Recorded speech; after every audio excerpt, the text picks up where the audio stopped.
창세기 44장 4절에서 13절까지도 한번 읽어보세요. 그들이 성에서 나가 멀리 가기 전에 요셉이 청지기에게 이르되 일어나 그 사람들의 뒤를 따라 미칠 때에 그들에게 이르기를 너희가 어찌하여 악으로 선을 갚느냐 이것은 내 주인이 가지고 마시며 늘 점치는 데 쓰는 것이 아니냐 너희가 이같이 하니 악하도다 하라. 청지기가 그들에게 따라 미쳐 그대로 말하니 그들이 그에게 대답하되 우리 주여 어찌 이렇게 말씀하시나이까 이런 일은 종들이 결단코 아니하나이다. 우리 자루에 있던 돈도 우리가 가나안 땅에서부터 당신에게로 가져왔거늘 우리가 어찌 당신 주인의 집에서 은금을 도적질하리이까. 종들 중 뉘에게서 발견되든지 그는 죽을 것이요 우리는 우리 주의 종이 되리이다. 그가 가로되 그러면 너희 말과 같이 하리라. 그것이 뉘에게서든지 발견되면 그는 우리 종이 될 것이요 너희에게는 책망이 없으리라. 그들이 각각 급히 자루를 땅에 내려놓고 각기 푸니 그가 나이 많은 자에게서부터 시작하여 나이 적은 자에게까지 수탐하매 잔이 베냐민의 자루에서 발견된지라. 그들이 옷을 찢고 각기 짐을 나귀에 싣고 성으로 돌아오니라. 예. 자, 이 본문을 통해서 하나님께서 제목이 그렇습니다. 하나님께서는 자신을 나타내시기 전에 무슨 시험을 하시는가. 제목이 좀 깁니다. 하나님께서는 자신을 나타내시기 전에 바꿔 말하면 뭐라면 좋고요. 응답하시기 전에, 복을 주시기 전에, 그 전에 무슨 시험을 먼저 하느냐 하는 얘기예요. 무슨 시험을. 한마디로 말하면 하나님께서는 어떤 사람에게 뭔가 축복을 하시기 전에 반드시 그 사람을 먼저 시험을 해본다는 겁니다. 시험은 어떻게 해야 돼요? 합격해야죠. 합격. 한번 해봅시다. 합격해야 됩니다. 시험이란 건 어떤 시험이 됐든 간에 일단 합격을 해야 돼요. 어떤 시험에도 붙으면 영광이고 떨어지면 실망이고 좌절입니다. 그 옛날이나 지금이나 낙방한 사람은 서러워. 낙방한 사람. 낙방거사란 말도 있잖아요. 낙방거사. 장원급제하면 그냥 막 대우가 좋지만 낙방거사 하면 완전히 그냥 시골 주막집에서 뚝배기 외상도 안 줘 그냥.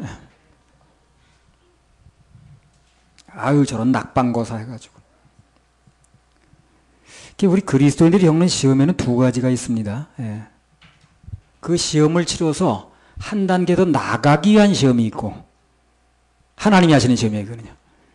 그 시험을 떨어뜨려가지고 어떻게 해서 떨어뜨려가지고 그 사람을 나락으로 떨어지게 하는 시험이 있어요. 이거 사단이 하는 시험입니다. 두 가지 시험이 있어요. 전자는 하나님으로부터 온 것이고 후자는 사단으로부터 온 거예요. 영어로는 이걸 정확하게 구별합니다.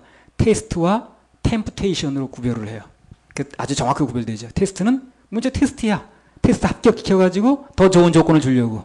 템프테이션은 뭡니까? 합격이 목표가 아니에요. 유혹입니다. 유혹해서 그 사람을 어떻게든 쓰러지게 만들어가지고 멸망하게 만들고 또 그 다음에 타락하게 만들는 거죠. 하나님으로부터 오는 연단과 시험 그리고 사단으로부터 오는 유혹은 엄격하게 구별이 됩니다. 똑같지 않아요. 그 하나님으로부터 왔던 시험의 대표적인 게 뭐냐면 아브라함이 그 사랑하는 아들 드리는 겁니다. 그 테스트예요. 어떤 사람은 하나님이 시험하지 않는다고 그랬는데 아니 시험도 시험 나름이라니까요. 그 시험 붙여가지고 합격시켜가지고 복을 주려는 테스트가 있고 어떻게 해서 쓰러뜨려가지고 짓밟으려는 그런 그 유혹이 있고 달라요. 그걸 똑같이 시켜보면 안 되지. 사단으로부터 왔던 가장 대표적인 유혹이 창세기 3장에 나오는 선악간 사건이라.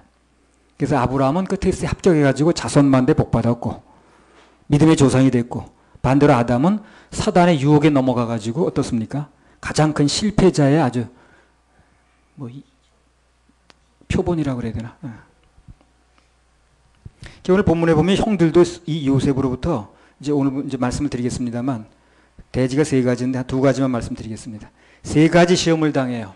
세 가지 시험 중에 두 가지 정도만 말씀드리려고 그래요. 그래서 이 세 가지 시험을 하게 되는데 이 세 가지 시험을 통과할 때까지는 요셉이 절대로 자기 신분을 밝히질 않았어요. 시험 통과해야 밝히는 거예요. 밝히게 되면 모든 게 이제 총리 대신에 가족 이름이 밝혀지게 되고 이제 새로운 게 이제 열리게 되는데 이 시험을 세 가지를 해봐요. 세 가지 시험에 합격할 때까지는 전혀 자기가 누구라는 걸 밝히질 않습니다. 그럼 우리는 어떨까요? 똑같습니다. 똑같아요. 우리도 이 시험을 치르는 거예요. 한번 들어보세요. 이 시험이 무슨 시험인가. 그래서 그 시험이 통과될 때까지는 더 이상 가까워질 수가 없는 거예요. 자기 신분을 절대 밝히지 않았으니까. 자기 신분이 밝혀져서 가족관계라는 게 밝혀져야 가까워지는 건데 그걸 안 밝히니까 계속 한 사람은 총리 되시는 거고 한 사람들은 식객이야. 가까워질 수가 없어요. 마찬가지로 하나님께서도 우리가 그분이 요구하시는 시험을 통과하기까지는 개별적으로 우리를 친근하게 하시거나 그분의 뜻을 나타내지 않는다는 것입니다. 디모데전서 3장 10절. 예, 이 사람들을 먼저 시험하여 보고 그 후에 책망할 것이 없으면 집사의 직분을 하게 할 것이요. 직분을 줄 때 하나님의 일꾼으로 맡길 때는 어떻습니까? 성서적으로 하면 반드시 시험을 해봐야 됩니다. 반드시 시험을 해봐야 돼. 이건 나도 마찬가지예요. 하나님께서 나를 시험해 보시고 그 시험에 합격한 정도만큼만 쓰는 겁니다. 사역은 그래, 사역은요. 구원은 예수 그리스도가 한 번에 대표적으로 시험에 합격한 것 때문에 그걸 믿으면 되는 거죠. 그러나 개별적인 사역은 그렇지 않아요. 우리 개별적으로 합격을 해야 되는 것입니다. 사역은 그런 거예요. 목회서시는 디모데전서 3장에 보면 교회에서 사람들에게 직분을 맡길 때 먼저 다방면에 여러 가지로 그 사람 시험을 해봐야 되는 거예요. 이 일도 한번 시켜도 보고 똑같은 일 반복도 한번 해보고 그다음 인상이 어떻게 변하는 것도 한번 봐야 되고 이런 걸 여러 가지 시험해봐가지고 일꾼을 대부분 교회가 왜 문제가 생긴 줄 압니까? 일꾼 잘못 맡겨서 그런 거예요. 이 일을 잘못 맡겨서 그래. 일꾼을 잘못 세운 거예요. 일꾼만 제대로 세우게 되면은 그 교회는 문제가 생길 게 없어요. 생길 게 뭐 있겠습니까? 우리 나라도 마찬가지라. 일꾼을 잘못 맡기게 되면 문제가 복잡한 거예요. 저는 이제 한 번도 이런 얘기 했나 모르겠네요. 우리 초창기에는 이제 미국 선교사들이 와가지고 우리나라에 와서 이제 활동을 많이 해서 이제 다 들어갔습니다. 지금은요. 한국 사람들이 너무 잘하니까. 처음에 이제 선교사 오니까 이 사람들이 통역을 썼거든. 예. 통역하는데 어떤 무슨 형제라는 사람이 이거 나와서 간증한 얘기예요. 어느 날 이제 통역 면담을 한다고 해서 가니까 딱 문을 열고 들어갔는데 그 중간쯤 가니까 돈이 5,000원짜리가 떨어져 있더라는 거야. 그 마당에. 그래서 갈등이 일어나더라네. 이거 내가 좀 마당에 떨어진 거니까 뭐 지갑에서 꺼낸 게 아니잖아 그거. 그래서 이거 내가 좀 가주만 가면 내가 꼭 필요한 게 뭐고 그냥 가난한 신학생이 살 게 뭐고 그냥 뭐 하여튼 뭐 하숙비가 뭐 얼마가 밀렸는데 뭐 어쩌고 아줌마 인상 쓰는 얼굴 안 봐도 별별 생각이 다 나더라는 거야. 그래도 그 마당에서 떨어진 돈은 누구 겁니까? 그 주인 겁니다. 그래서 그걸 주시면 횡령이라고 그러는데 점유이탈물 횡령이라고 그래요. 왜냐하면 점유가 누구한테 있다는 거예요. 그 주인한테 있는 거예요. 점유를 벗어났다고 보지 않는 거예요. 그 울타리 안에 떨어진 거, 어디 가서 울타리에 돈 주셨다고 갖지 마세요. 그거는 그 주인의 점유를 벗어났다고 보지 않는 겁니다. 그래서 그걸 가지게 되면 점유이탈물 횡령죄가 되는 거예요. 택시 안에 돈 주시면 어떻게 됩니까? 예? 택시 기사 거예요, 그게요. 택시 기사가 점유를 가지고 있다고 보는 거예요. 그 진짜 주인이 나타나면 택시 운전사 찾아줄지언정 일단 택시라는 공간 안에서 떨어진 걸 죽게 되면 그 택시 기사에게 점유권이 있다고 보는 거예요. 그걸 갖게 되면 점유이탈물 횡령이 되는 겁니다. 그러니까요. 하여튼 좌우지간 돈 주워가지고 한 번에 쓴 사람은 다 율법에 걸리는 겁니다. 그거. 그러니까 그런 거 믿고 기다리지 마세요. 예수님의 은혜를 믿어야지 그런 거 믿고 있다가 어디서 터질지 몰라요 지금이야. 아니 이거는 제대로 지킨 거니까 그것만 믿고 살았어 1등 동안. 보니까 저기 터졌네.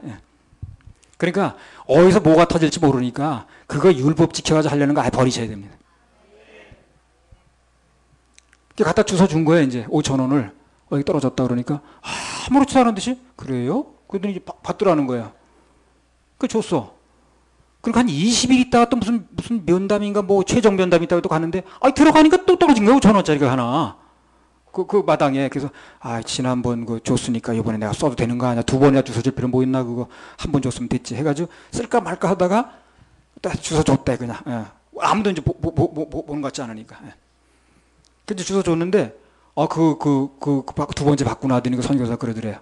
아이고 이제 쓰겠다는 거예요. 믿는다는 거예요. 그러니까 자기가 한국 나와서 통역을 어떻게 쓰느냐가 자기 사역의 성공이 달렸다는 거예요. 성패가. 그렇죠? 자기 언어가 전부 통역을 통해서 전달되는 거니까. 통역을 잘 써야 되는데 그 선배 선교사들이 이렇게 얘기를 하더라는 게 한국 나가면 통역을 잘 써야 된다. 통역을 잘못 쓰면 사역 다 망가진다. 믿을 사람을 써야 되는데 우선 돈 가지고 시험을 해본 거예요. 5,000원짜리를 2번에 떨어뜨렸는데 2번 다 가져오더라는 거죠. 그 당시에 그 통역 한 달 사례비가 몇만 원 정도 할 때 한 3만 원인가 할 때입니다. 그러니까 5,000원이 굉장히 큰 겁니다. 그렇죠? 한 달 내내 사역하면 한 2, 3만 원 받을 때 5천 원인 게 굉장히 큰 거죠. 두 번씩이나 그렇게 이제 시험을 해보더라는 거예요. 그래서 갖다 주니까 그 사람을 믿고 쓰더라는 겁니다. 그래서 하나님께서는요, 사람을 쓰시거나 혹은 복을 주시기 전에 반드시 그 사람을 일단 시험해 보신다는 거. 그걸 알아야 됩니다.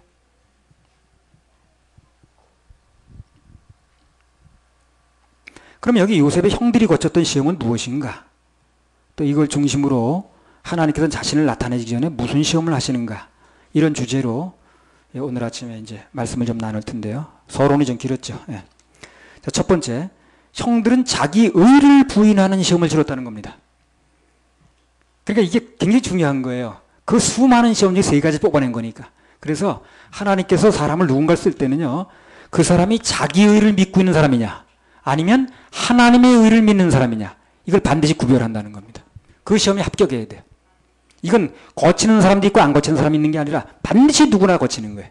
자기 의를 믿고 있는 사람이냐, 아니면 하나님의 의를 믿는 사람이냐. 자기 의를 믿는 사람은요, 결과적으로 나중에 무슨 일이 벌어지게 되면요, 끝내는 화를 내요. 그 사람은요. 자기 의를 믿는 사람은 화를 냅니다. 그러나 하나님의 의를 믿는 사람은 화낼 일이 전혀 없어요. 자, 창세기 44장 6절에서 9절 한번 읽어보세요. 청지기가 그들에게 따라 미쳐 그대로 말하니 그들이 그에게 대답하되 우리 주여 어찌 이렇게 말씀하시나이까. 이런 일은 종들이 결단코 아니하나이다. 우리 자루에 있던 돈도 우리가 가나안 땅에서부터 당신에게로 가져왔거늘 우리가 어찌 당신 주인의 집에서 은 금을 도적질하리이까. 종들 중 뉘게서 발견되든지 그는 죽을 것이요 우리는 우리 주의 종이 되리이다. 자, 6절에 보면 요셉의 청지기가 이렇게 말을 하는 거예요. 이 청지기에 대해서 나중에 한번 또 말씀드릴 겁니다. 다음 시간쯤에서. 이 청지기가 말하기를 너희 중 한 사람이 주인의 은잔을 훔쳤다고 얘기를 하는 거예요. 아주 뭐 딱 부러지게 얘기를 하는 거예요. 뭐 확인도 안 해보고. 확인해 볼 필요가 없죠. 자기가 넣은 거니까. 그러니까 너희들 중에 하나가 딱 은잔을 훔쳤다. 딱 얘기를 하는 거예요. 그러니까 형들이 천부당 만부당하다고 무슨 험악한 말씀을 이렇게 하시냐고. 어? 아이 무슨 우리가 지금 그 은잔을 훔치냐고 말이에요. 내가 은잔 어떻게 생겼는지도 모르는데 지금 절대 그런 일이 일어날 수 없다는 거예요. 이게 자기 의의 발휘야. 절대 나에게는 그런 일이 일어날 수 없다고 믿는 게 그게 자기 의라. 그런 일이 나중에 일어났죠. 그거 깨트리는 거예요. 지금 그거 깨트리는 거예요. 그거 깨트리는 거예요. 그러니까 하나님께서요, 누군가를 통해서 하실 때 마찬가지입니다. 절대 나는 그럴 수 없다고 의를 주장하는 사람이 있어요. 나는 절대 그런 인간 아니고 어쩌고저쩌고. 그거 깨져야 돼. 그거 깨져야 돼. 그거 시험 치르고 있는 거야 지금요. 근데 자기가 시험 치르고 있는 수험생이라는 것도 모르고 그만 주장하면 되는 줄 알아. 난 절대 그런 사람 아니라고 말해. 뭘 지금 잘못 보셨다고 나를 지금 말해. 응? 목사님 나 잘못 보셨나 본데 나는 절대 진심이 그런 사람 아니라고. 그 시험 치고 있다는 걸 몰라요 지금 그 사람이. 자기 의에 대한 시험을 치고 있다는 걸 모르는 거예요. 그러니까 이게 지금 자기가 자기 의를 깨트리는 시험을 치르는 걸 모르고 이제 이 형들이 펄펄 뛰는 거야. 그냥 천부당 만부당하다고 말이야. 무슨 우리가 그걸 왜 훔치냐고 말이야. 그 의를 깨트리려고 지금 일을 벌리는 걸 모르고 막 일부러 넣었죠 그게 자녀. 일부러 넣었을 때 목적이 있을 거 아니에요. 정신병자가 아니라면 일부러 넣었을 때는 그것을 그들이 가지고 있는 의를 깨트리려고 그러는 거거든. 이걸 모르는 거야 지금 사람들이. 자기 수험생이라는 걸 몰라. 그러니까 펄펄 뛰는 거예요 지금. 그게 바로 자기의라는 겁니다. 자기의가 깨지려면 자기의라는 게 뭡니까? 내가 옳다고 생각하는 거죠. 내가 틀렸다고 생각하면 당연히 인정하겠죠. 근데 이건 내가 누가 뭐라도 내가 옳은 거야. 이걸 깰 수 있어야 된다는 거예요. 그걸 깰 수 있어야 돼요. 그래서 누군가가 하나님이 또는 누군가 권위자가 그 권위를 위임받은 사람이 아니라고 하면 깰 수 있어야 돼 그걸요. 그래 그 사람 쓰는 겁니다. 계속 난 기라고 우게 되면 그 사람 쓸 수가 없는 거예요. 결국은 충돌이 일어나니까. 그러니까 나는 절대 나만 옳다고 뭐 옳게 살아왔다는 신념이라든가 나는 절대 남한테 뭐 손해인 일을 안 했다든가 남 법 없이도 산다든가 이제 이런 것들. 절대 나는 그런 짓 안 하고 사는 사람이란 이런 것들. 그리고 나는 절대 그런 일을 해본 적이 없다는 둥, 나는 인생을 그렇게 살지 않았다는 둥, 이런 것들이 다 깨져야 되는 거예요. 그게 다 시험 치르는 거예요, 지금요. 나는 절대 다른 사람이 어찌 살았든 그래, 나는 절대 그렇게 안 살았다. 깨끗하게 이제 뭐 살았다든가. 그게 바로 하나님과 나를 더 가깝게 못하게 만드는 거예요, 이게요. 바로 그것 때문에 하나님과 내가 가까워지지 않는 거예요. 자기의가 살아있는 거거든. 그 창세기 31장에 야곱도 그랬죠. 드라비움 도적질했다고 그러니까 그 장인이 절대 그럴 리 없다고 말해요. 절대 그럴 리가 있고 없고는 따져보면 알잖아요.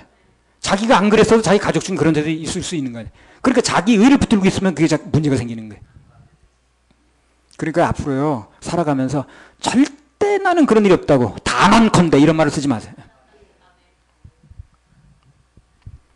내가 무슨 뭐 비교적 좀 이렇게 하나님 말씀대로 살아보려고 애를 씁니다만 그거 내놓을 게 못 돼요. 어딘가 요새 그 청문회 보세요. 청문회 나올 사람이 없대요. 그러니까 도로시키는 거 아니에요. 나올 사람이 없대요.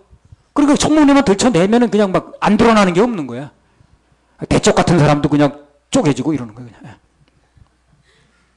그리고 청문회만 나간다는 가족들이 막 들고 일어난답니다. 하지 말라고 말이야. 그거 해서 뭐 하냐고. 우리 가족 다 드러난다고. 그러니까 시킬 사람이 오죽 없으면 그만두겠다는 사람 또 시켰냐고 그랬어요. 그만큼 지금 시킬 사람이 없는 거예요. 하물며 마음의 문제까지 들춰내는데 어떡하겠어요. 그 행동으로 드러낸 것만 가지고도 그렇게 써먹을 사람이 없는데 마음 문제까지 들춰내는데 어떡하겠냐고. 그러니까 그런 거 믿고 살아서 안 되는 거예요. 몰라서 그래 사람들이. 그런 거 믿고 늘어지면 안 된다니까. 그래서 뭐 난 절대 그런 얘기 쓸 필요가 없어요. 자기 부인 라헬이 가지고 왔는데 그걸 이제 그냥 전혀 그렇다고 생각 안 하니까 누구한테 발견되든지 그 사람 죽는다고 그랬죠. 그 자기 부인이 죽었잖아요. 그래서 노상에서 아이 낳다 죽었잖아요. 그런 걸 통해서 우리 인간이라는 게 불완전하구나. 이렇게 무지하구나. 한계성을 느낄 줄 알아야 돼. 한계성을 느끼면 어떻게 됩니까? 완전하신 분을 찾게 돼 있어요. 자기의 한계성을 느낄 때 완전자를 찾게 돼 있다니까요. 지금 하나님만을 의지하지 않는 사람은 다 자기를 믿는 믿음이라 자기가 뭔가 붙들 게 있다고 생각하는 거예요.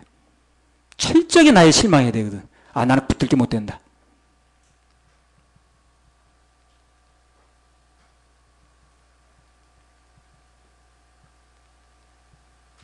그래서 지혜라는 게 그렇습니다. 지혜는 자기 의를 믿고 큰 소리 치는 게 지혜가 아니고 하나님 말씀에 아멘하고 자신을 돌아보는 게 지혜라. 자기 의를 믿고 큰 소리 치는 게 지혜가 아니라니까요. 그건 잘못될 확률이 높아요. 하나님 말씀에 무조건 아멘하고 나를 돌아보는 게 지혜라니까. 야곱은 자신이 그럴 리가 없다고 절대 뭐 굳게 믿었지만 자기 아내인 라헬이 그런 일을 하고 있었잖아요. 자기 의대로 안 됐잖아요. 오늘 형들도 마찬가지라. 자기들은 절대 그런 일을 안 했다고 막 펄펄 뛰었지만 굳게 믿고 자기를 주장했지만 그러나 결국 그들의 진보다리 속에서 요셉의 물건이 나왔잖아요. 지금요. 그게 당황해서 어쩔 줄 모르는 거예요. 그러니까 이게요. 사실은 그런 거예요. 내가 뭐를 그렇게 믿는 대로 되는 게 아니라는 걸 아셔야 돼요. 상대방이 어떻게 하느냐에 딸린 겁니다. 그게. 그러니까 나는 그렇게 안 했다고 생각했지만 상대방이 늦죠. 일부러. 그것까지는 예상 못했죠. 그럼 내가 안 했다고 믿는 대로 됐습니까? 상대방이 는 대로 됐습니까? 상대방이 는 대로 되는 거예요. 그 하나님의 말씀을 따라야 되는 게 우리는 그래서요. 내게 달린 게 아니라니까요. 하나님 말씀에 달린 겁니다. 요셉이 오늘 바로 그걸 노리는 거예요. 그들이 절대 우린 독실한 사람들이고 무슨 뭐 절대 무슨 그런 일을 할 리가 없고 이렇게 우겨대니까 그렇게 우겨대니까 그게 아니라는 걸 깨트려줘야 되는 거예요. 지금요. 그러니까 일부러 은자를 넣는 거예요. 그래서 황당한 일이 벌어지게 만들고 그들의 그 자루에서 잔이 나오게 만들어가지고 내가 가지고 있는 의만 가지고는 견뎌낼 수 없구나 하는 걸 깨닫게 만드는 거예요. 지금. 그래서 일부러 집어넣은 거예요. 그게. 시험 치르는 겁니다. 지금. 시험 치르는 수험생이 그게 그 시험 그 출제관이 그 의도하는 대로 답을 써야 되는데 난 절대 안 그렇다고 말해. 오답을 내고 있는 거예요. 지금요. 그러니까 시험이 두 가지 또 나와요. 앞으로. 말이 1대지, 2대지, 3대지지 1문제, 2문제, 3문항이라. 근데요, 하나님은 온전하신 분이죠. 그 답을 온전하게 써야 됩니다. 아까 어떤 학생이 그랬다면, 아니, 97점만 맞아도 왜 그거 되는, 아니요, 하나님 그렇지 않습니다. 하나님 97점이 없어요. 100점만 됩니다. 97점 가지고 되면은요, 예수님이 97점이라는 얘기인데, 예수만 믿으라는 얘기가 100점만 믿으라는 얘기거든요. 그래서 하나님 100점만 해당되죠. 97점 안 됩니다. 아니, 그 축구 보세요. 97분 동안 한 팀이 골 가지고 있었다고 이기는 게 아니에요. 한 골 넣는 팀이 이기는 거예요. 그걸 아셔야 됩니다. 축구의 생명은 골인입니다. 사람이 아무리 스스로 의롭다고 생각을 해도 자기 생각과 다른 일이 얼마든지 벌어질 수 있다는 걸 알아야 됩니다. 그래서 하나님께서도요, 우리 축복을 주시기 전에, 구원하시기 전에 반드시 먼저 뭘 합니까? 우리가 가진 의를 깨트려요. 그 의가 뭐 얼마나 빨리 깨지느냐에 따라서 축복도 빨리 오느냐, 구원도 먼저 받느냐는 게 결정되는 거예요. 그래서 자기 의를 붙들고 늘어질 필요가 전혀 없어요? 전혀 없어요? 전혀 없습니다. 전혀 없어요. 그거 붙들고 늘어지는 사람은 지혜가 아니라고 그랬잖아요. 그러니까 우리 잘 몰라서 그렇죠. 나는 전혀 그런 사람이 아니라는 둥, 나는 그런 거, 그런 의도가 아니었는데 그렇다는 둥, 그런 거 변명할 필요도 없는 거예요.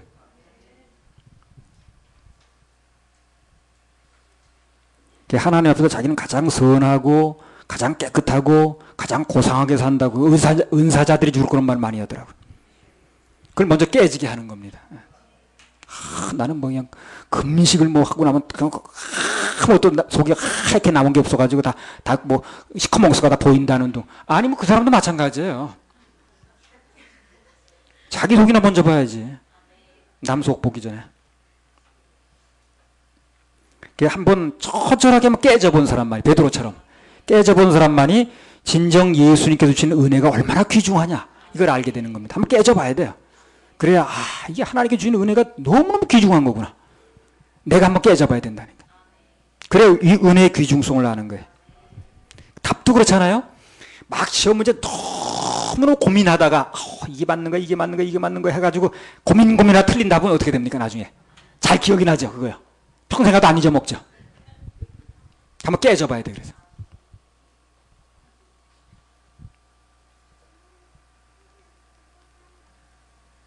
나는 아무 선도 할 수 없고 자랑거리도 없는 죄인이다.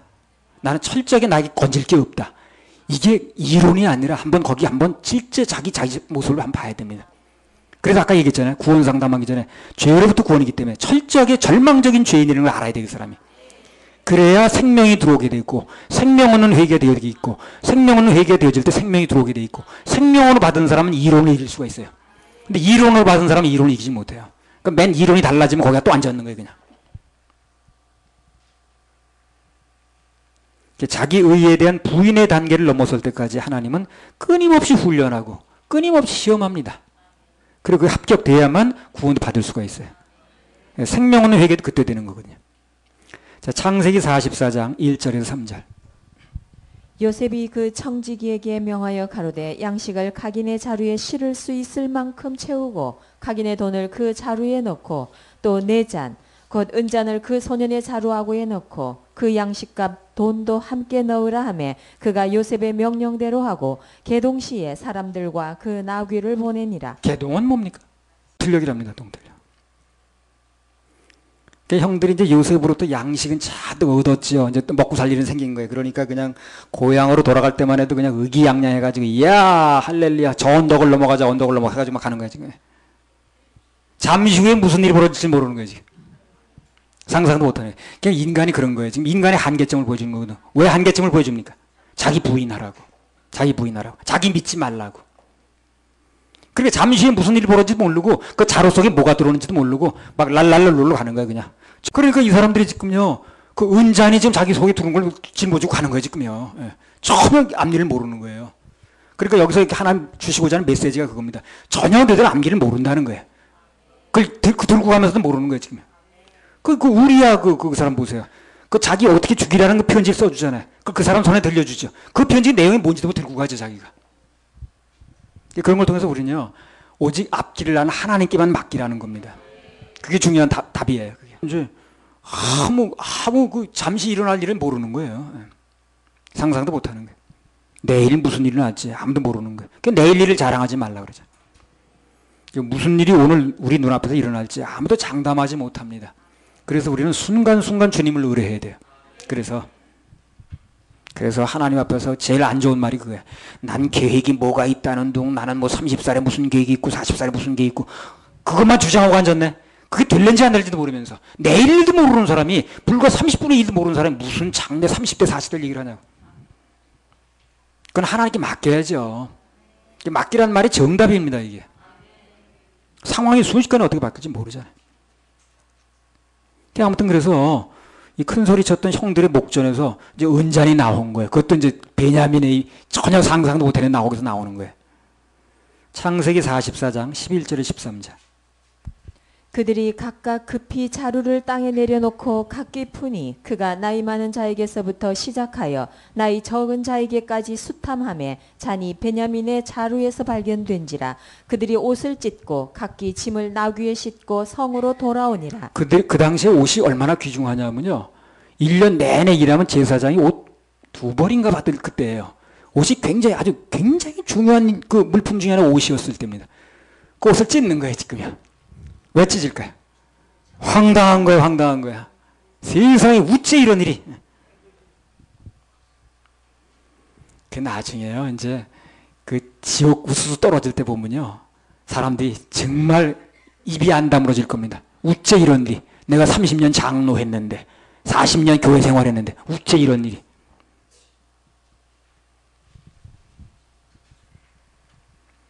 그 1차적인 책임이 그 목사들한테 있는 건데 나 그거 어떻게 할는지 모르지. 자, 그거 보통 일이 아니다. 그래서 이 옷을 막 찢는데요. 이 옷이 찢어질 때 그들이 가지고 있었던 의와 확신이 같이 찢어지는 거예요, 이게. 그걸 이제 요구하는 거예요. 그래서 그 옷이 찢어지면서 옷만 찢어지는 게 아니라 그들이 가지고 있던 확신, 그들이 가지고 있던 의, 꿈 이런 게 같이 찢어지는 겁니다. 아, 내가 아무리 내가 옳다고 해도 그게 아니구나. 내가 아무리 옳다고 주장해도 그게 아니네. 하나님이 드러내시면 내 뜻과는 달리 전혀 내가 모르는 예상 밖에 일어날 일이 일어날 수도 있구나 하는 걸 철저히 깨닫는 거예요. 그때 뭐가 생깁니까? 믿음이 생겨요. 그러니까 사람이 언제 믿음이 생기냐면 나를 믿고 있고 내 계획대로 착착 진행되면 믿음이 생길 수가 없어요. 근데 어느 날 보면 전혀 내가 그렇게 준비하지 않았어도 되는 수도 있고 또 내가 그렇게 철저하게 준비됐는데도 안 되는 수도 있고 불의의 사고가 터질 수도 있죠. 그때 그런 걸 겪으면서 우리가 뭘 느끼냐면 아, 그래서 하나님을 믿어야 되는구나. 이제 이게 느껴지는 거예요. 그래서 가끔가다 하나님께서 불의의 사고도 당하게 만드는 거고 황당한 일이 벌어지게 만드는 거고 예상 밖의 일도 벌어지게 만드는 거예요. 그래서 그렇게 계산한 대로 딱딱 돼봐요. 누가 하나님 믿겠나. 내 계산대로 딱딱 되는데 계산한 대로 안 되기 때문에 그렇게 안 되기 그래서 하나님이 하신 일을 전후사를 알 수 없게 만들었다 그러죠. 그래서 이런 걸 이제 겪으면서 아, 이게 하나님만 바라봐야지 그분이 하는 걸 무조건 아멘 해야지 내가 믿고 내가 의롭다고 생각하는 그것만 주장해 될 일이 아니구나. 난 전혀 아니라고 생각했는데 뜻밖의 일이 벌어지니까. 그래서 그런 일을 벌이는 거예요, 지금요. 그 깨려고. 우리한테 그런 일이 벌어지면 어떻습니까? 똑같습니다. 우리 가지고 있는 의를 깨려고 그러는 거예요. 그래가지고 주님만 바라보게 만들려고 그러는 거죠. 그러니까 금방 죄 없고 우리는 독실하다고 하던 사람들이요. 하나님 우리 죄를 지적했다고 그러죠. 그죠? 하나님 우리 죄를 지적했다고 그러잖아요. 그러니까 하나님은 우리 인생사에 개입해가지고 내 인생사를 그분이 움직인다는 걸 이제 튀기 시작하는 거예요, 사람들이. 굉장히 중요한 겁니다, 이게. 그 정군적까지는 우린 독실한 사람이라고 우겨대던 사람이 아하, 하나님이 우리 죄를 드러내는구나. 바꿔 말하면 내가 아무리 의롭다고 살려고 해도 아무리 의롭다고 주장해도 하나님이 드러내면 드러내는구나. 하나님이 찾아내면 찾아낼 게 있구나 하는 걸 알게 되는 거예요. 이거 사람들이 이걸 좀 알아야 돼. 그래야 나는 절대 그런 죄를 안 지었느니 하는 사람이 이제 우겨대다가도 아하, 그거 말고도 하나님이 다른 걸 지적해 내가 드러내면은 내가 생각지도 않은 죄가 드러날 수 있구나. 면도만 해도 죄였구나, 그게. 무슨 고기 한 자루만 먹어도 죄였구나. 이걸 이제 드러내는 거거든, 이게. 그래서 베냐민의 자루에서 은잔이 발견되던 그때가 형들에게는 하늘이 무너지는 그 순간인지 모르지만 그러나 그것은 그들의 자기 부인이라는 1차 시험을 거치는 거예요, 지금요. 자기 부인이라는.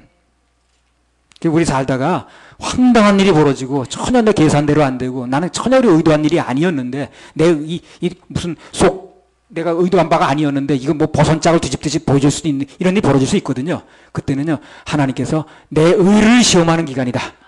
그리고 내 의를 깨트리는 그런 1차 시험을 치는 기간이다 하는 걸 아시기 바랍니다. 1차 시험이 있으면 뭐가 있어요? 2차 시험이 있습니다. 2차 시험이 있으면 뭐 있습니까? 3차 시험이 있습니다. 3차 시험은 다음 주에 말씀드릴게요. 그래서 오늘 본문에 나온 것처럼 사람으로서는 무슨 말을 할 수도 없는 그리고 무슨 설명을 붙일 수도 없는 답답한 일이 벌어질 때가 있다니까요. 그러나 그때는 재빨리 어떻게 생각해야 되냐면 생각 관리가 중요하니까 아하, 하나님께서 나를 부인하고 오직 하나님만 의뢰하게 하려는 중요한 시험을 치르고 있구나 내가 지금. 반드시 합격해야 됩니다. 합격. 그래 그 시험을 합격하게 되면 좋은 일들이 많이 일어나요. 1차 시험만 합격해도 좋은 일이 많이 일어납니다. 그러니까 자기 부인만 제대로 해도 내 의리와 옳음만 주장하고 내 의와 옳음만 나는 뭐 이게 옳다라고 주장하는 그것만 내려놔도 그 다음부터 그 인생에 좋은 일이 많이 일어납니다. 그럼 좋은 일이 잘 안 일어나는 건 왜 그러는 거예요? 그 시험에 지금 합격을 못하는 거예요. 내 옳다라는 걸 주장하고 있는 거예요 지금요. 이제 그 시험 일단 합격하게 되니까 좋은 일들이 많이 일어납니다. 우선 형들이 여기 자기 부인이라는 그 어려운 시험을 통과하면서 비로소 진정한 형제 사랑을 찾잖아요. 굉장히 좋은 거죠. 그 다음부터 이 1차 시험을 통과하고 나면서부터 형들이 일체의 다른 형제들 원망을 하지 않습니다. 원망해서 될 일이 아닌 거예요. 왜 그런 걸 집어넣냐는 둥, 뭐 네가 그렇게 시커멓게 들었냐 난 몰랐다는 둥, 그런 얘기 일체 하지 않는 거예요. 전혀 얘기하지 않는 거예요. 왜? 자기 속에 있다는 걸 알게 된 거예요. 모든 게 자기 속에 있다는 걸. 아무도 원망하지 않는 겁니다. 그러니까 누굴 자꾸 걸고 넘어지고 하는 사람은 자기 속에 이제 그게 의의가 안 된 거죠. 하나님께서 자신들의 죄를 지적했다고 생각하는 거예요. 그래서 그 결과 자기 의를 내려놓은 1차 시험을 이들이 이제 통과를 하게 되는 겁니다. 한번 해서 통과, 합격. 일대제 결론을 내리면 그렇습니다. 하나님께서는 자신을 나타내시기 전에 제일 먼저 자기 의를 부인하는 시험을 치르신다는 거예요. 그래서 하나님의 의를 붙들지 않고 자기 의를 붙들고 있는 사람은 1차 시험에서 먼저 떨어집니다. 그러니까 이 자기 의를 붙드는 게 이게 1차 시험에서 낙방하는 거예요. 그래서 자기 의를 내려놓고 그걸 통과시키면 우선 1차 시험에서 이 사람 합격을 한 거예요. 기본적으로. 자, 그리고요. 하나님께서 자신을 나타내시기 전에 두 번째 무슨 시험을 하시는가? 사랑과 중심의 시험은 무슨 말입니까? 결국 같은 말이에요, 같은 말이에요. 같은 말입니다. 같은 말이에요. 이제 이거를 사랑으로 표현할 때가 있고 중심으로 표현할 때가 있어서 말을 혼용해 쓰겠습니다. 같은 말을 하는 겁니다. 사랑의 시험과 중심의 시험. 이 두 가지 말 같은데요. 결국 같은 말이에요. 사랑이나 중심이나 같은 거예요. 사랑은 어디서 나옵니까? 중심에서 나옵니다. 중심이 없는 사랑은 없어요. 그러니까 사입입니다. 만약에 어떤 사람이 돈을 사랑하면 그 중심에 뭐가 있는 거예요? 돈이 있는 거죠. 예. 어떤 사람이 뭐 어떤 권력을 사랑하고 있어. 그 중심에 뭐가 있는 거예요? 권력이 있는 거죠. 하나님 사랑하면 중심에 하나님 있는 거죠. 그 중심과 사랑은 떼어놓을 수가 없는 거예요. 이번 대지에서 두 번째 시험 대지에서 중심과 사랑 두 가지 번갈아 써도 같은 말인 줄 아시면 됩니다. 창세기 44장 7절에서 17절. 그들이 그에게 대답하되 우리 주여 어찌 이렇게 말씀하시나이까? 이런 일은 종들이 결단코 아니하나이다. 우리 자루에 있던 돈도 우리가 가나안 땅에서부터 당신에게로 가져왔거늘 우리가 어찌 당신 주인의 집에서 은금을 도적질하리이까? 종들 중 뉘게서 발견되든지 그는 죽을 것이요 우리는 우리 주의 종이 되리이다. 그가 가로되 그러면 너희 말과 같이 하리라. 그것이 뉘게서든지 발견되면 그는 우리 종이 될 것이요 너희에게는 책망이 없으리라. 그들이 각각 급히 자루를 땅에 내려놓고 각기 푸니 그가 나이 많은 자에게서부터 시작하여 나이 적은 자에게까지 수탐하매 잔이 베냐민의 자루에서 발견된지라. 그들이 옷을 찢고 각기 짐을 나귀에 싣고 성으로 돌아오니라. 유다와 그 형제들이 요셉의 집에 이르니 요셉이 오히려 그곳에 있는지라. 그 앞 땅에 엎드리니 요셉이 그들에게 이르되 너희가 어찌하여 이런 일을 행하였느냐? 나 같은 사람이 점 잘 칠 줄을 너희가 알지 못하느냐? 유다가 가로되 우리가 내 주께 무슨 말을 하오리이까?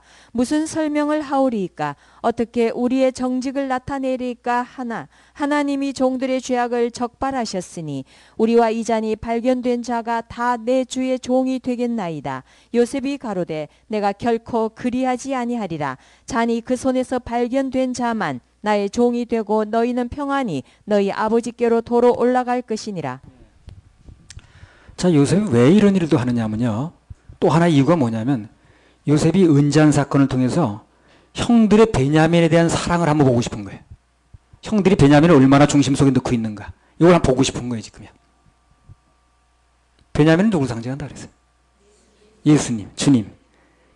이따 그 얘기로 연결될 겁니다, 이제. 그래서 형들이 베냐민을 지금 얼마나 중심 속에 넣고 있는가. 이걸 한번 시험해 보고 싶은 거예요. 반드시 하나님 시험을 해본다고 그랬잖아요, 복을 주시기 전에. 한마디로 말하면 사랑을 시험해 보고 싶은 거예요, 사랑을. 그럼 베냐민에 대한 마음이 결국 누구에 대한 마음이에요? 주님에 대한 마음이고 여기 이 현실이 볼 때 그게 요셉에 대한 마음인 거예요. 그게. 그걸 한번 시험해 보려고 그러는 거지. 요셉과 베냐민이 한 배에서 났죠. 한 배에서. 그러니까 그 베냐민을 놓고 요셉을 놓고 어떻게 반응하는 걸 보면 이후에 자기를 어떻게 받아들일 것인가를 알 수 있는 거예요. 그래서 하는 거예요. 그래서 한 배에서 난 베냐민을 놓고 어떻게 반응하는 걸 한번 보고 싶은 거예요. 그게 자기를 어떻게 받아들일 건가를 볼 수 있는 거예요. 그걸 통해서. 그러니까 얼마나 철저하게 보는 거예요. 이게. 이 시험 아주 정말 하나님이 치시는 시험은요 철저합니다. 그 중심이 나올 수밖에 없는 시험을 치른다니까. 사람이 치르는 시험은요 중심이 안 나오고 합격할 수 있어요. 펜 때만 잘 굴리면 돼. 암기만 잘하면 돼. 중심이 안 나와도 시험 합격할 수 있어요. 근데 이 하나님 치는 시험은요 중심이 안 나면 안 됩니다. 그러니까 그들의 중심의 그릇이 얼마나 변했는가 그걸 이제 알고 싶은 거예요. 예. 그러니까 이 부분이 확실해지고 난 다음에 자기의 신분을 밝히려고 그러는 거예요. 그래서 이제 이게 형들이 아직도 분명치가 않다 아직도 그러면 신분을 밝히는데 좀 시간을 좀 끌려고 그러는 거죠. 그래서 같은 맥락에서 하나님께서도 우리 중심이 분명해지지 않으면 굳이 그분의 뜻을 잘 나타내지 않습니다. 중심이 나타날 때까지. 그래 하나님 뜻은 언제 분명히 나타납니까? 내 중심이 나올 때. 내 중심이 나올 때. 중심이 안 나온 상태에서 그분의 뜻을 밝히면 어떻게 됩니까? 중심이 나와도 그분의 말씀이 나와도 순종을 잘 안 해요. 소용없는 얘기가 돼버리는 거예요. 하나만 한 얘기가 돼버리는 거예요. 그 말씀이 나오면 아멘하고 따라줘야 되거든. 근데 그 사람 중심이 안 나왔을 때 뭔가 한 자를 깔고 있을 때 그런 말씀을 해본들 그 사람 순종이 안 되니까 소용없는 거지. 그러니까 중심이 나올 때까지 그분의 뜻을 잘 안 밝히는 겁니다. 어떤 사람은 그러죠. 아, 난 주님의 뜻이 뭔지 모르겠어. 주님의 뜻을 좀 밝혀주시면 좋겠는데 이번 집회 기간에 주여 당신의 뜻을 꼭 밝혀주시옵소서. 아니 그게 왜 안 나오냐면요. 중심이 안 나와서 그래요. 그 중심이 나와야 그 말씀이 아멘이 되는 거거든. 그 말씀을 해줬더니 받질 않네 이 사람이. 그럼 하나만 한 얘기가 돼버리잖아요. 그래서 하나님의 나에 대한 뜻이 뭔가를 알고 싶어 하기 전에 먼저 뭘 알아야 되는 거예요. 내가 뭘 내놔야 되는 거예요. 중심. 중심이 내놔야 되는 거예요. 중심. 그게 순서입니다. 그래서 요셉이 형들의 마음을 알 수 있는 절호의 방법은 뭘 얘기하느냐면요. 44장 17절 한번 읽어보세요. 마음을 알 수 있는 절호의 방법이 이거라.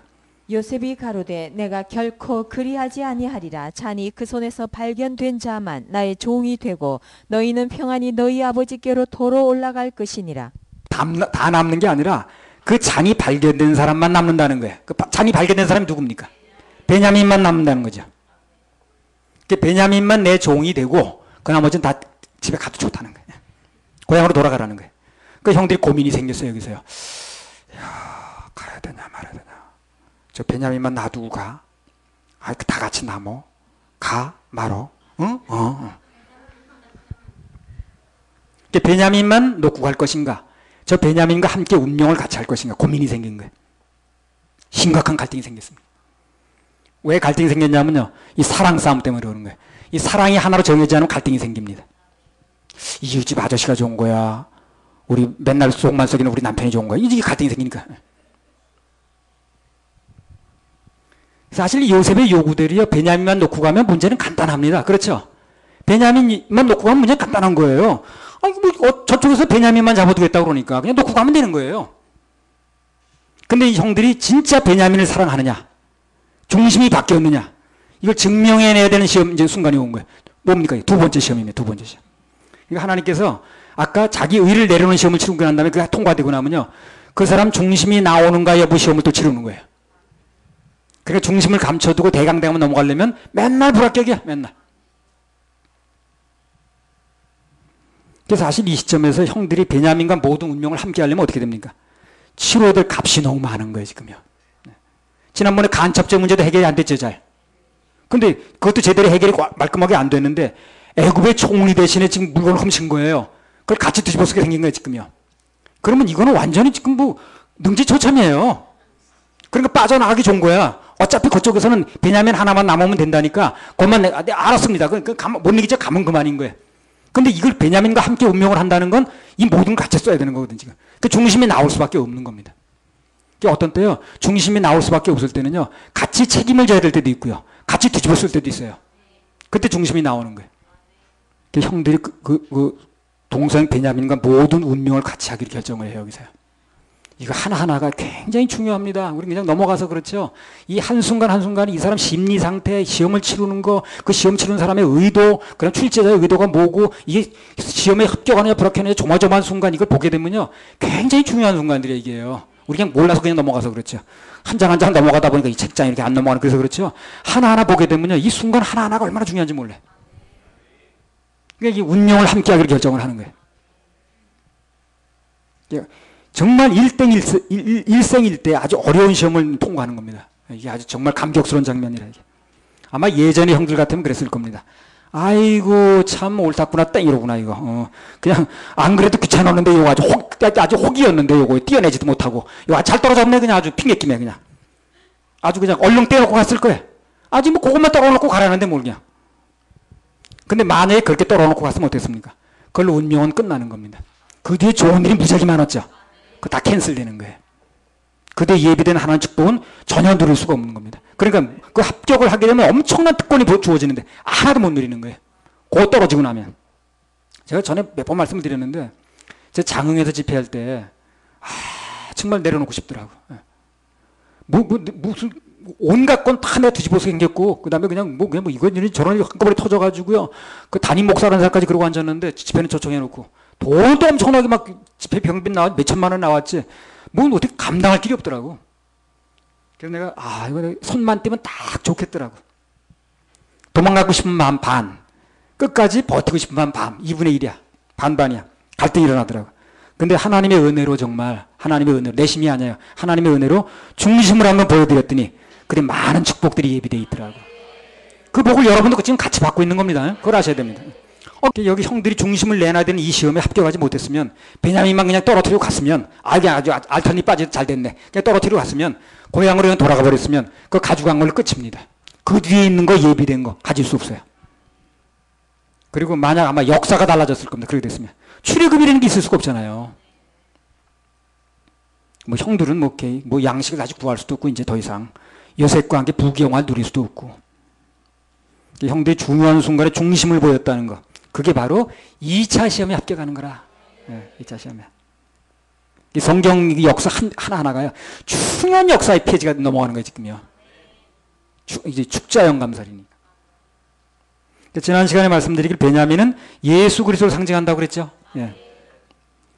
여기서 보여주는 교훈은 뭐냐.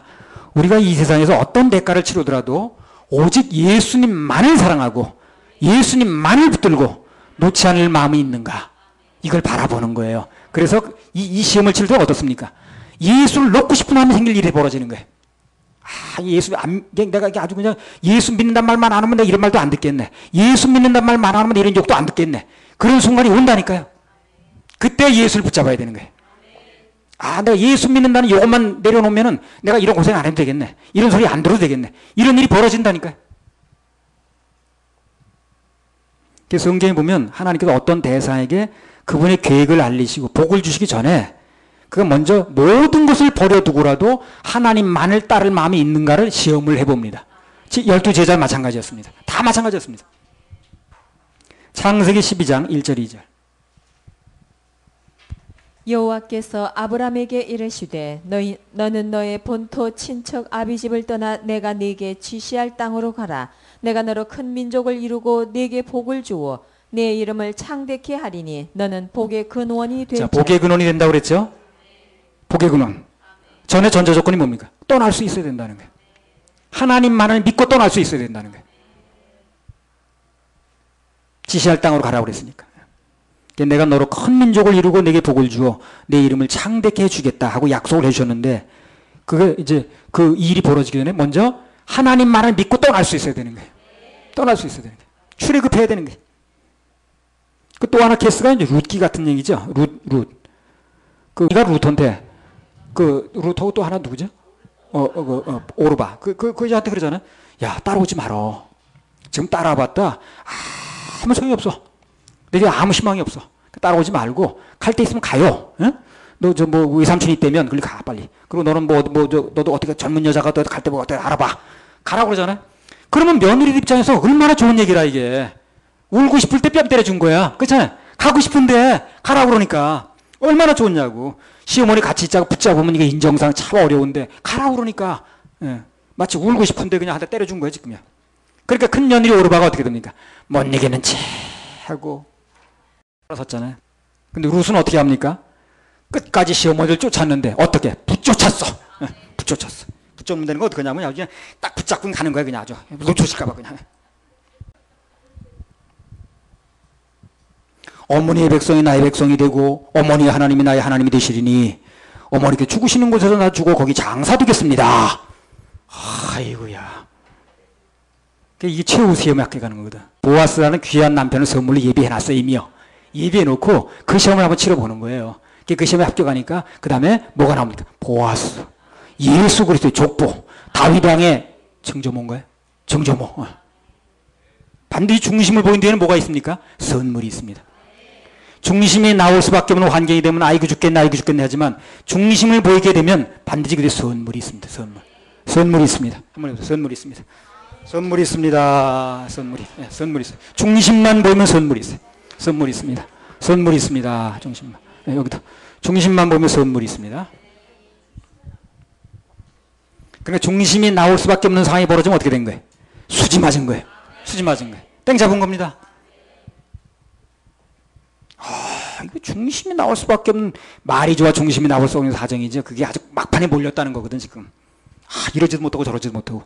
그때가 사실은요 수지 맞는 순간이 온 거예요. 그걸 아셔야 됩니다. 그 순간의 선택이 영혼을 좌우하는 거예요.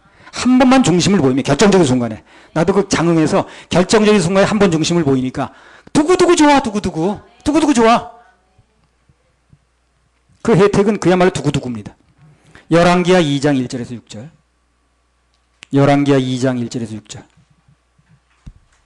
이것도 중심 보이니까 수지 맞았다는 얘기예요. 여호와께서 회리바람으로 엘리야를 하늘에 올리고자 하실 때에 엘리야가 엘리사로 더불어 길갈에서 나가더니 엘리야가 엘리사에게 이르되 청컨대 너는 여기 머물라 여호와께서 나를 베델로 보내시느니라. 엘리사가 가로되 여호와의 사심과 당신의 혼의 삶을 가리켜 맹세하노니 내가 당신을 떠나지 아니하겠나이다. 이에 두 사람이 베델로 내려가니 엘리사가 어떻게 됩니까? 누가 뭐라고 해도 끝까지 쫓아가죠. 끝까지. 쫓아가 소용없어. 지금 당신 그 선생 죽으러 가는 길이야 지금. 다 알아 그 사람들도. 근데 그 사람들은 알긴 아는데 중심이 안 나와. 그래서 끝까지 쫓아가니까 바꿔 말하면 이 중심 내놓으니까 능력받고 하나님 사명 감당하잖아요. 떠날 수밖에 없는 상황이 벌어지는 거예요. 그러니까 그때 중심을 보이면 그때부터 좋은 일이 막 예비되는 겁니다. 내가 겪어보니까 그렇더라고. 하나님께서 축복을 예비는 해놓으신데 강제로 따르게 하진 않아요. 억지로는 안 하신다는 거예요. 그러면 억지로 하면 안 되지. 즐겁게 단마음으로 자원하는 사람들에게는 엄청난 보상과 축복이 있습니다. 앞서 소도에서 말씀드렸다시피 하나님께서는 그 사람에게 어떤 일을 맡기시거나 축복을 내리시기 전에 반드시 그 사람의 행동을 달아보셔요. 시험해 보신다고 그랬습니다. 정말 하나님만을 사랑하는가? 정말 하나님만을 믿는가? 중심을 보신 다음에 그 시험을 합격해서 복을 받을 만한 이 그릇이 되어지면, 담을 만한 그릇이 되어지면 그때부터 담는 거예요. 그릇이 돼야 담을 거 아닌가요? 근데 그 그릇이 안 된다면 주면은요, 줘도 소용없어요. 다 쏟아지니까. 이게 물을 부으면은 이 담을 그릇이 있어야지. 물을 부는데 그릇이 없으면 쏟아지는 거 아닌가? 그러니까 복이 아니라 화가 되는 거예요. 사울 같은 사람은 그렇게 했어요. 사울 같은 사람은 그릇이 안 되는데 복을 주니까요. 그 사람은 왕이 안 됐으면 행복하게 살 사람이에요. 내가 볼 때 그래. 그렇죠? 그 사람은요, 잘생겼겠다, 준수하겠다, 키 크겠다, 그 사람은 좌우지간, 가진 재산이 있겠다. 왕이 안 됐으면 차라리 그 사람 행복하게 살 사람이라고. 근데 쓸데없이 왕이 되는 바람에 그 사람 화가 된 거거든. 그릇이 안 된다며. 그러니까 다윗 왕은 철저하게 훈련하잖아요, 하나님께서. 아무튼 간에 하나님께서 각자의 마음가짐과 마음 상태를 달아보고 거기다 부어주신다는 거 분명합니다.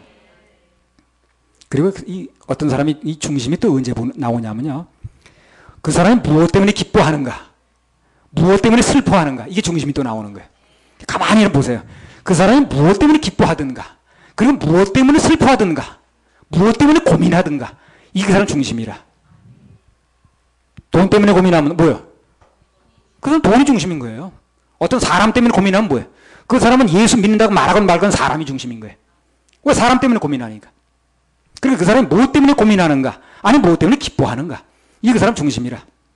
그래 예수 믿는다고 교회 앞에 있다고 다 예수 믿는 게 아닌 거예요. 그 사람 중심이 뭔가가 중요하다니까요. 그 중심만 결정되면 어떻습니까? 그러면 그 사람 예비했던 거, 그 사람 원하던 거 다 주는 거예요.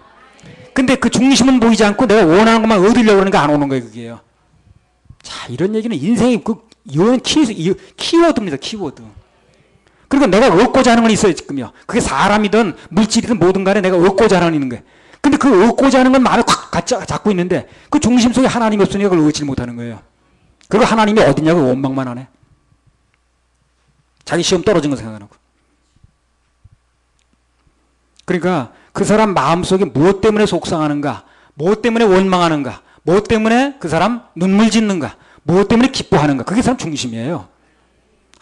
나는 어떤 인간 때문에 속상해 죽겠어. 그 사람 중심에 인간이 있는 거예요. 하나님이 아니라. 그러니까 그 사람을 얻지를 못하는 거예요.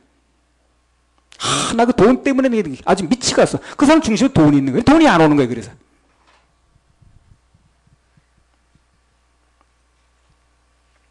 교인만 오면 기뻐 뛸 듯 하는데 교인이 안 오는 날은 푹 수그러져 있어. 그 사람 교인이 중심이죠. 그냥 교인이 안 오는 거예요. 그 교회. 왜냐면 그게 중심이거든. 그 사람 뭘 가지고 기뻐하느냐가 중심이거든. 하나님만 기뻐하면 그 다 더 해주는 건데 그게 그냥 그게 안 된다. 그것만 인상 쓰고 앉았으면 그게 중심이거든. 그 사람. 그러니까 그 내가 인상 쓸 일 해결이 안 되는 거예요. 그래서 우리는 오직 영원히 구원받은 것으로 기뻐하고 감사하고 하나님께서 내 안에 계신 것으로 감사하고 천국 가는 걸로 감사하고 그럼 그 나머지 더 해준다는 거 아니에요?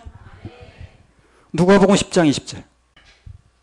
그러나 귀신들이 너희에게 항복하는 것으로 기뻐하지 말고 너희 이름이 하늘에 기록된 것으로 기뻐하라 하시니라. 이 말은 한마디로 뭡니까? 환경이나 형편 때문에 기뻐하지 말라는 거예요. 영원히 구원받고 지옥 면해지고 천국 가는 것 때문에 기뻐하라는 거예요. 그게 중요하다는 거예요. 그건 사이비 기쁨이 아니거든. 왜? 천국 가는 걸 없어지지 않으니까. 그러니까 아무튼 간에요. 우리는 전부 너나 할 거 없이 하나님 앞에서 수험생이라는 걸 하셔야 됩니다. 수험생. 서로 간에 사랑의 시험을 잘 치르도록 해야 됩니다. 사랑의 시험에 합격해야 됩니다. 한번 해보세요. 사랑의 시험에 합격합시다. 네. 중심을 보입시다. 이건 뭐 너나 할 거 없어. 다 똑같아요. 우리. 창세기 44장 16절. 유다가 가로되 우리가 내 주께 무슨 말을 하오리이까 무슨 설명을 하오리이까 어떻게 우리의 정직을 나타내리이까 하나님의 종들의 죄악을 적발하셨으니 우리와 이 잔이 발견된 자가 다 내 주의 종이 되겠나이다. 예. 자, 이 말 한마디로 뭡니까? 베냐민만 놔두고는 갈 수 없다는 거죠. 베냐민만 놔두고는 갈 수 없습니다. 그 길이 비록 우리가 책임을 면하는 길이고 우선 이 어려운 상황을 벗어나는 길이 할지라도 베냐민만 놔두고는 갈 수 없습니다. 이게 굉장히 중요한 얘기를 하는 거예요, 지금. 베냐민을 놓느냐, 아니면 그와 함께 운명을 같이 가느냐. 내가 거기서 떠나면 그 당장 닥친 일은 면할 수 있겠더라고. 그러나 그 뒤에 좋은 걸 못 잡는 거예요. 오늘 생손해가 있을 수도 없는 거예요. 베냐민을 놓느냐, 아니면 그와 함께 운명을 같이 하느냐의 시험에서 그들이 합격을 하는 거예요. 사랑의 시험에 합격하는 겁니다. 그 옛말에 10길 물 속은 알아도 한 길 사람 속은 모른다 그러거든. 그 사람은 어려움을 당하게 되면 그 사람 속이 드러나는 거거든. 그 사람 참모습을 볼 수가 있어요. 진정 그 사람의 기쁨의 근원이 뭔가 그때 나타납니다. 요셉이 이 형들의 참모습을 보길 원하는 거예요. 일부러 그런 상황을 지금 만들어가지고 그들의 마음이 드러나게 만드는 겁니다. 욥기 23장 10절.